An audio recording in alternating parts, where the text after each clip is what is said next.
reviewing Neil Young and the Blue Notes. He don't sing for Pepsi. He don't sing for Coke. He don't sing for Miller. This note, this note isn't commercial. This note is for you.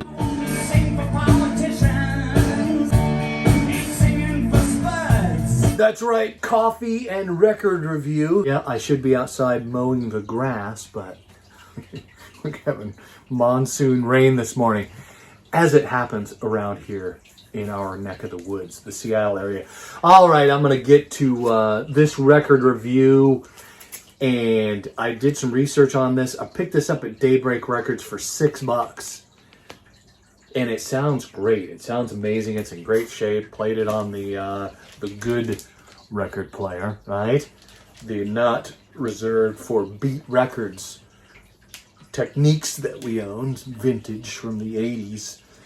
But this record, man, I had to tell you about this record because it was so good. I played it twice, like just twice. Played it this morning. Well, I played side 1, side 2 this morning. Played side 1 again. And this is, I did some research on this record. It was, came out in 1988. This is when Mr. Neil Young, back before he was mad at Spotify, going after Spotify, he went after his label, Geffen Records, for sponsorship and stuff, and concerts and live performances, and he didn't like that. This is actually a promo, by the way. It says on the back. I don't know how Neil Young would feel about used record stores. I know there were some people that back in the day, it seems like not that long ago, where all these used record stores were popping up and CD stores, you know, and they were like, ooh, we should get a cut of that. It's like, really? I don't know. I don't know if Neil Young was part of that, so don't quote me on that. But it's not beyond the realm of possibility, right?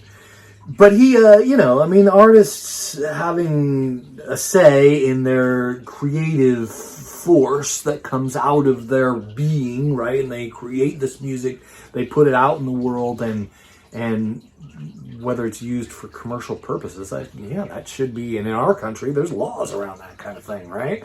Which is good. And he's speaking out about that. So this is Neil Young and the Blue Notes. This note's for you. Horns in this, it's like got a jazzy kind of bluesy feeling, blues guitar, this kind of dirty sax in this record is just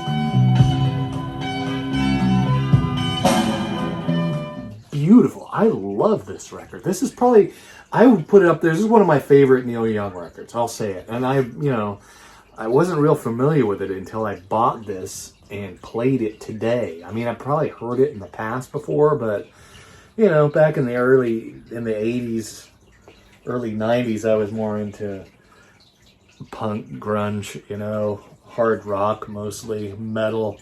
So, that kind of thing. Coffee. It's morning, so doing a coffee record review. We drink a lot of coffee in this area, so if you ever come to Seattle, some of the best coffee in the world is roasted and made here.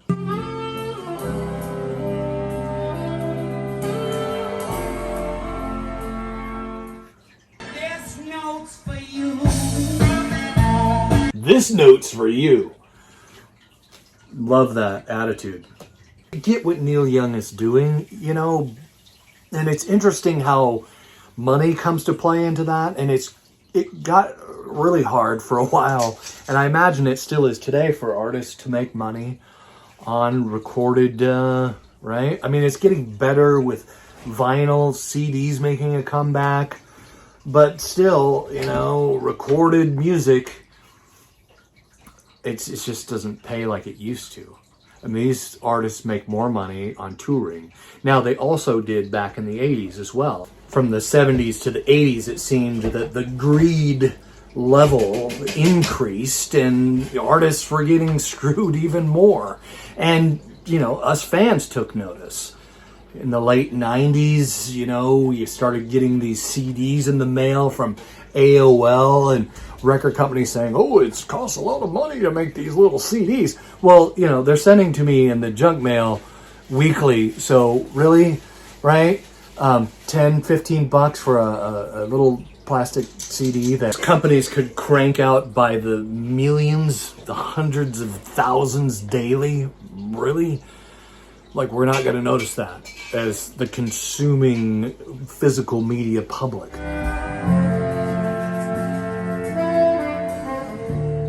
Corporate sponsorship started to become sort of a lifeline for some of these artists financially. I get that.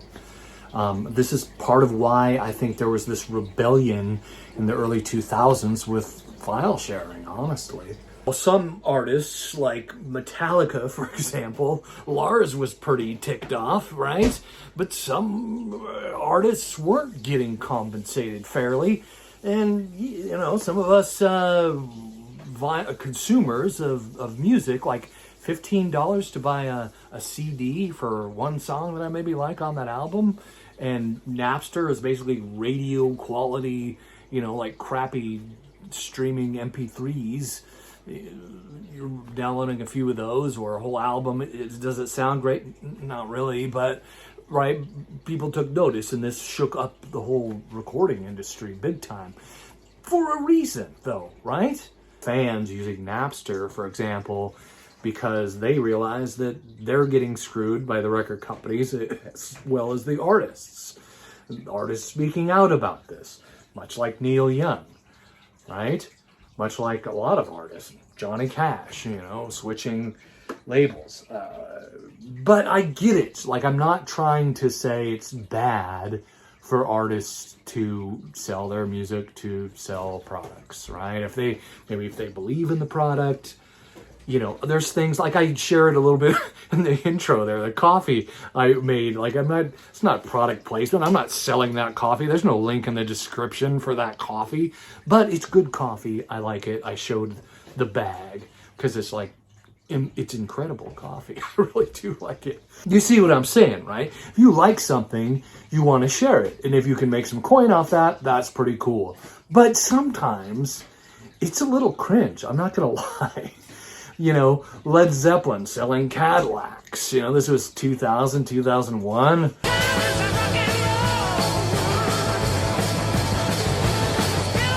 Right? Like, I don't know, man. Like some of that's a little cringe. Another one, I remember, and I'm old enough to remember this. This is when my son's 26 now. The same year he was born, Windows 95 came out, all right? Microsoft is based here in the Seattle area, and the Rolling Stones, who had a big hit with Start Me Up, which is on this album, sold the rights to that song for Microsoft to use in this ad here.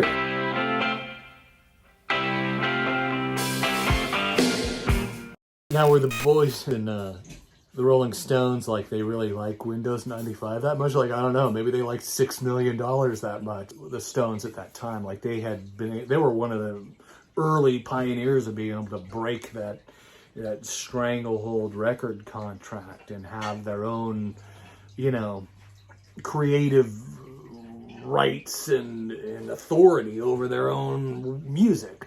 But I'd love to hear from you. What do you think about some of this? Is there a band that, like AC/DC, is using some of their stuff to sell cars that are garbage, in my opinion?